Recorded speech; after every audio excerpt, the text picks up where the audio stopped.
नमस्कार दोस्तों, राधे राधे, जय श्री कृष्णा। एक बार फिर से आप सभी का स्वागत करती हूँ अपने YouTube चैनल पर। दोस्तों, आइए आज सुनते हैं संतोषी माता की व्रत कथा। एक बार की बात है, एक गांव में एक बुढ़िया रहती थी जिसके 7 बेटे थे। 6 बेटे कमाने वाले थे और एक बेटा निकम्मा था। बूढ़िया माँ 6 पुत्रों का जूठा खाना अपने उस 7वें बेटे को देती थी।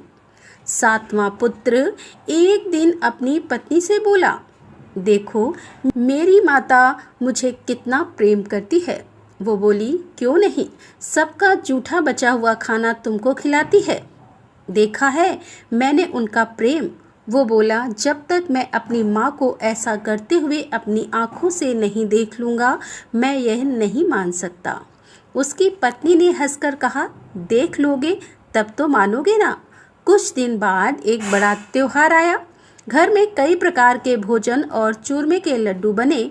वह अपनी पत्नी की बात को जांचने के लिए सिर दर्द का बहाना बनाकर पतला सा कपड़ा सिर पर ओढ़कर रसोई में जाकर सो गया और कपड़े में से सब देखता रहा। उसके 6 भाई भोजन करने आए। उसने देखा कि उसकी माँ ने उनके लिए सुंदर सुंदर आसन बिछाए, 7 प्रकार की रसोई परोसी और आग्रह करके उन्हें भोजन कराती रही। 6 भाई भोजन कर उठ गए तब उसकी माँ ने उन थालियों में से लड्डुओं के टुकड़ों को उठाया और उनका एक लड्डू बना दिया। जूठन साफ करके माँ ने उसको पुकारा, उठ बेटा उठ, तेरे भाइयों ने भोजन कर लिया है, तू भी उठकर भोजन कर ले। उसने अपनी माँ को ऐसा करते हुए देख लिया। उसने अपनी माँ से कहा, माँ मुझे भोजन नहीं करना, अब मैं परदेश जा रहा हूँ। उसकी माँ ने कहा, कल जाना हो तो आज ही चला जा। वह बोला, हाँ हाँ जा रहा हूँ। यह कहकर वह अपने घर से निकल गया। चलते समय उसे अपनी पत्नी की याद आई। उसकी पत्नी गौशाला में कंडे थाप रही थी। वह वहां जाकर बोला, मेरे पास तो कुछ नहीं है, यह एक अंगूठी है, इसे ले लो और मुझे अपनी कोई निशानी दे दे। वह बोली कि मेरे पास क्या है, यह गोबर भरा हाथ है। वह कहकर उसकी पत्नी ने उसकी पीठ पर गोबर के हाथ की थाप मार दी और वह फिर वहां से चल दिया। चलते चलते दूसरे देश में पहुंचा। वहां एक साहूकार की दुकान थी। वह वहां जाकर बोला, सेठ जी मुझे नौकरी पर रख लो। साहूकार को भी एक नौकर की सख्त जरूरत थी। साहूकार ने कहा, काम देखकर ही तुझे तनख्वाह मिलेगी। उसने कहा, सेठ जी जैसा आप ठीक समझे, और उसे साहूकार के यहाँ नौकरी मिल गई। वह वहाँ दिन रात काम करने लगा। कुछ दिनों में दुकान का लेन देन, हिसाब किताब, ग्राहकों को माल बेचना, सारा काम उसने संभाल लिया। साहूकार के 7-8 नौकर थे। वह सब यह देखकर चक्कर खाने लगे, लेकिन उसने अपनी लगन, परिश्रम और ईमानदारी से सभी को पीछे छोड़ दिया और उसे अपने किए का फल मिला। सेठ ने भी उसका काम देखा और 3 महीने में ही उसे मुनाफे में साझेदार बना लिया। परिश्रम करते करते 12 साल बीत गए और वह उस नगर का एक नामी सेठ बन गया और सेठ अपना सारा कारोबार उस पर छोड़कर वहां से बाहर चला गया। अब उधर उसकी पत्नी पर क्या बीत रही थी, वह सुनते हैं कि सास ससुर उसे दुख देने लगे। घर का सारा काम करवाकर उसे लकड़ी लेने जंगल भी भेजते थे और इसी बीच घर के आटे में जो भूसी निकलती उसकी रोटी बनाकर रख दी जाती और फूटे नारियल की नरेली में पानी डाल दिया जाता। इस तरह उसे खाना दिया जाता और उसके दिन इसी तरह बीत रहे थे। एक दिन जब वह जंगल में लकड़ी लेने जा रही थी तो उसे रास्ते में बहुत सी स्त्रियां संतोषी माता का व्रत करते हुए दिखाई दी। वो वहां खड़ी होकर पूछने लगी कि बहनों, तुम किस देवी का व्रत कर रही हो और इसे करने से क्या फल मिलता है? इस व्रत को करने की क्या विधि है? यदि तुम अपने इस व्रत का विधान मुझे समझा कर कहोगी तो मैं तुम्हारा बड़ा एहसान मानूंगी। उनमें से एक औरत ने कहा, सुनो, यह संतोषी माता का व्रत है। इसको करने से निर्धनता, दरिद्रता का नाश होता है, लक्ष्मी आती है और मन की चिंताएं दूर होती हैं। मन को प्रसन्नता और शांति मिलती है। निपटी को पुत्र मिलता है। अगर प्रीतम बाहर गया हो तो वह शीघ्र ही लौट आता है। कुंवारी कन्या को मनपसंद वर मिलता है। चलता हुआ मुकदमा खत्म हो जाता है। कलह कलेश खत्म हो जाते हैं और सुख और शांति होती है। घर में धन जमा हो जाता है और धन जायजा का लाभ होता है तथा और भी कुछ मन में कामना हो तो सब संतोषी माँ की कृपा से पूरी हो जाती है। इसमें कोई संदेह नहीं है।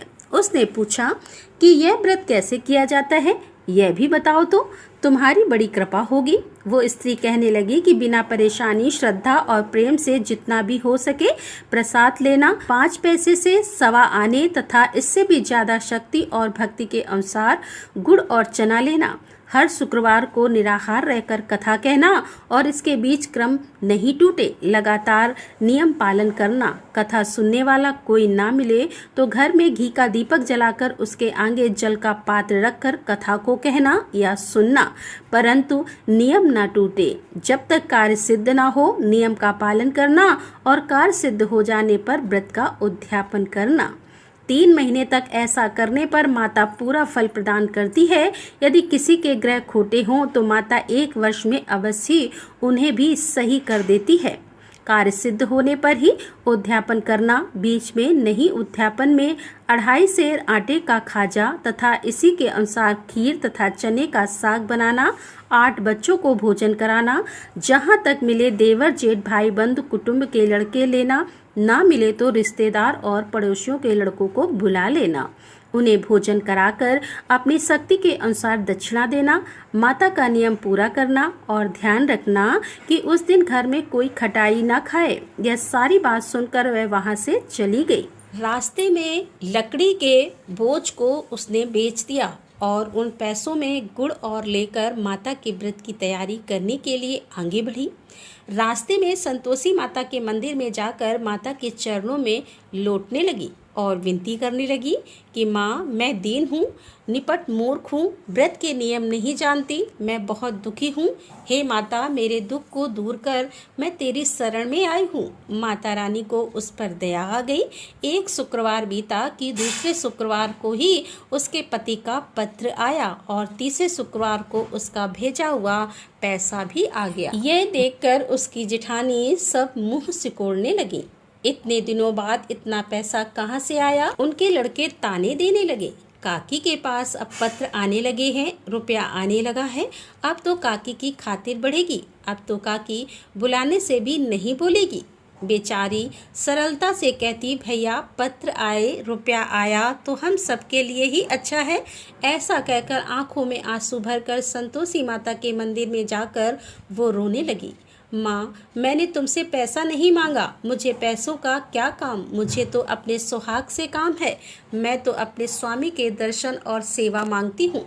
तब माता ने प्रसन्न होकर कहा कि जा बेटी, तेरा स्वामी जल्द ही आएगा। यह सुनकर वह खुशी से बावली होकर घर आकर काम करने लगी। संतोषी माँ विचार करने लगी कि इस भोली पुत्री से मैंने कह तो दिया कि तेरा पति शीघ्र आएगा, पर आएगा कहाँ से? वह तो इसे स्वप्न में भी याद नहीं करता। उसे इसकी याद दिलाने मुझे ही जाना पड़ेगा। तब संतोषी माता ने उस बुढ़िया के बेटे को स्वप्न में समझाया, पुत्र, तेरी घरवाली कष्ट उठा रही है। वो बोला, हाँ माता, यह मुझे मालूम है, परंतु अब मैं क्या करूं? वहाँ कैसे जाऊं? परदेश की बात है, लेन देन का सारा हिसाब किताब कोई नहीं, जाने का रास्ता नजर नहीं आता। आप ही कोई राह दिखाएं कि मैं वहाँ कैसे जाऊं। माँ ने कहा, सवेरे नहा धोकर मेरा नाम लेकर घी का दीपक जलाकर दंडवत कर और दुकान पर जा बैठना। देखते ही देखते तेरा सारा लेन देन चुक जाएगा, जमा हुआ माल भी बिक जाएगा और साँझ होते होते धन का ढेर लग जाएगा।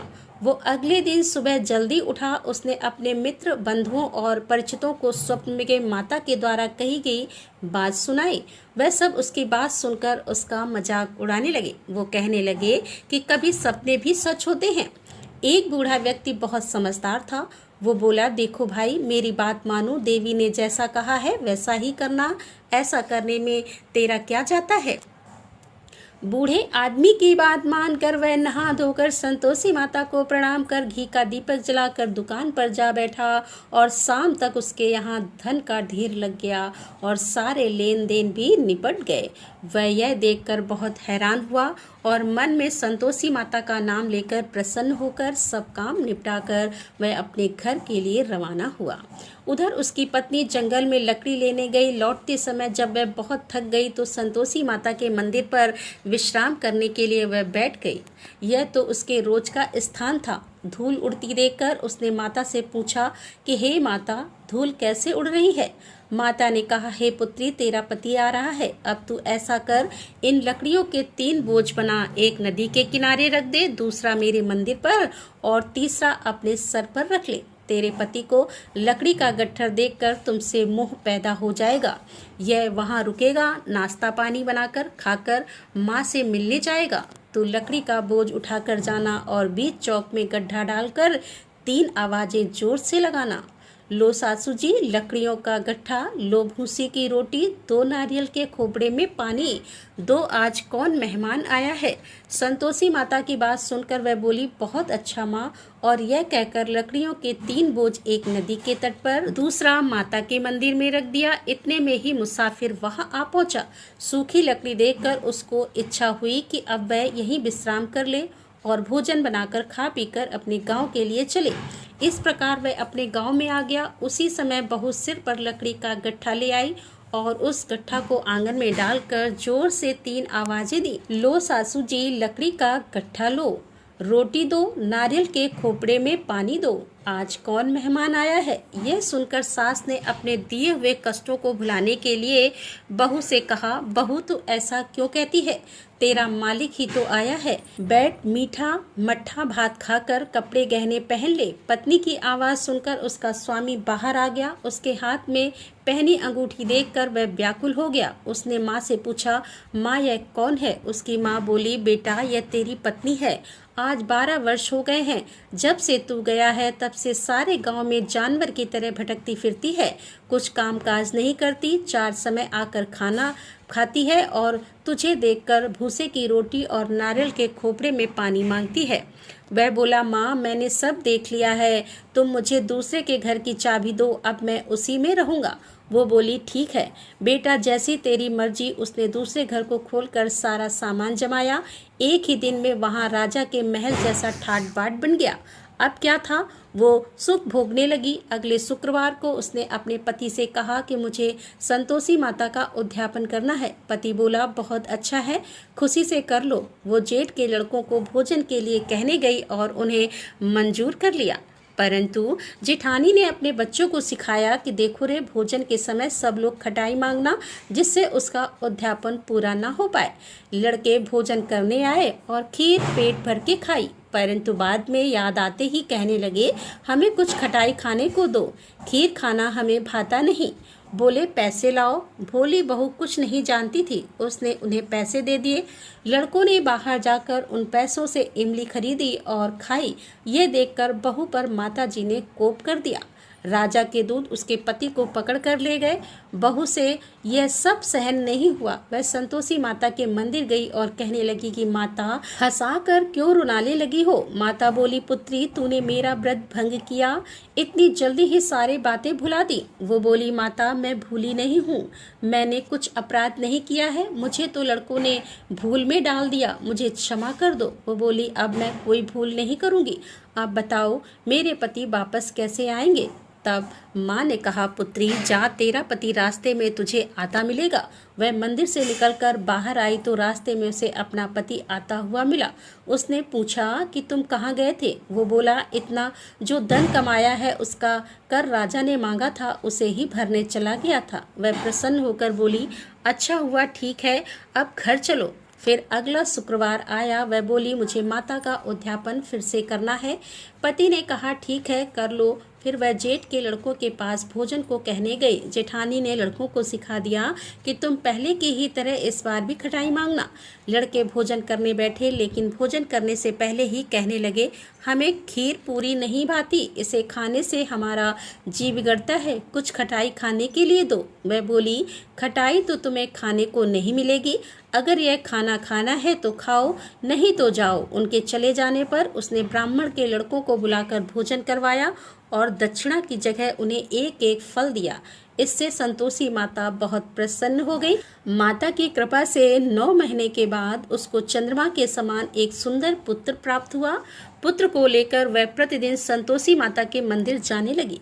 माँ ने सोचा कि वह रोज आती है, क्यों ना आज मैं ही इसके घर चलूं, इसका आसरा देखूं तो सही कि यह कहाँ रहती है। यह विचार कर माता ने एक भयानक रूप बनाया। गुड़ और चने से सना हुआ मुंह, ऊपर से मोटे मोटे ओंठ जिन पर मक्खियां भिनभिना रही थी। जैसे ही माँ ने दहलीज पर पैर रखा, उन्हें देखते ही उसकी सास चिल्लाई, देखो रे, कोई चुड़ैल डाइन आ रही है, लड़कों इसे भगाओ, नहीं तो यह हम सबको खा जाएगी। बहू ने रोशनदान से देख लिया और वह वहीं से प्रसन्न हो उठी। आज मेरी माता मेरे घर आई हैं, यह कहकर वह खड़ी हुई और दूध पीते बच्चे को गोद से उतार दिया। इस पर उसकी सास क्रोध में भरकर बोली, अरे इसे देखकर कैसे उतावली हो रही है, जो बच्चे को भी पटक दिया। इतने में माता के प्रताप से जहाँ देखो वहाँ लड़के ही नजर आने लगे। वह बोली, माँ मैं जिनका व्रत करती हूँ यह वही संतोषी माता है। इतना कहकर उसने अपने घर के सारे किवाड़ खोल दिए। सबने माता के चरण पकड़ लिए और विनती करके कहने लगे कि हे माता, हम मूर्ख हैं, अज्ञानी हैं, तुम्हारे व्रत की विधि हम नहीं जानते, तुम्हारा व्रत भंग कर हमने बहुत बड़ा अपराध किया है। हे माता, आप हमारे अपराधों को क्षमा करो। इस प्रकार कहने पर संतोषी माता प्रसन्न हो गई। इसके बाद उसकी सास कहने लगी कि हे संतोषी माता, आपने बहू को जैसा फल दिया वैसा सबको देना। जो यह कथा सुने या पढ़े उसका सभी मनोरथ पूर्ण हो। जय संतोषी माता की। तो दोस्तों, यह थी संतोषी माता के व्रत की कथा। आपको यह कथा कैसी लगी कमेंट करके ज़रूर बताएं। साथ ही मेरे चैनल को सब्सक्राइब करना ना भूलें। राधे राधे, जय श्री कृष्णा, हर हर महादेव, जय भोलेनाथ की।